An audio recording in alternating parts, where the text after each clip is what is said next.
Happy Meadow, we meet Gene and Wilma, the Goose family. As a warm breeze swept across Happy Meadow, Robby and Benny spotted the older goose couple, Gene and Wilma, struggling to gather nesting material near the edge of the pond. The elderly geese moved slowly, their feathers ruffled by the wind as they pecked the ground and searched for suitable twigs and leaves. Concerned by their friend's plight, Robby and Benny hurried over to lend a helping paw. "Is everything all right, Gene and Wilma?" Robby asked with his voice filled with compassion. Gene and Wilma glanced up, their weary eyes brightened with the sight of the young friends.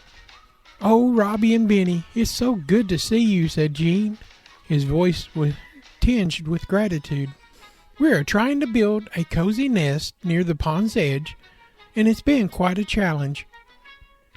Benny nodded in understanding, his heart going out to these elderly geese. "Don't worry, Gene and Wilma, we're here to help," he replied with a determined gleam in his eye. With that, Robby and Benny, Gene and Wilma set to work, scouring the meadow to find the best nesting materials. They found a lot of cool things around Gary the Goat's area. Man, that guy eats everything. Together they gathered up soft feathers and sturdy twigs and fragrant leaves, each piece carefully chosen to create a cozy haven for the goose couple's new home. As the sun began to set, the nest took shape.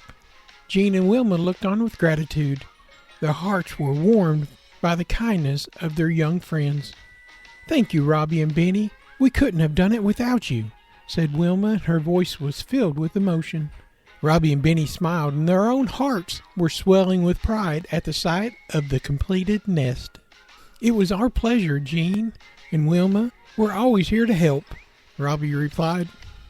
And so, as the stars twinkled overhead and the moon cast its gentle glow on Happy Meadow, Robby and Benny, Gene and Wilma stood together, united by friendship and a bond of kindness that was all around them.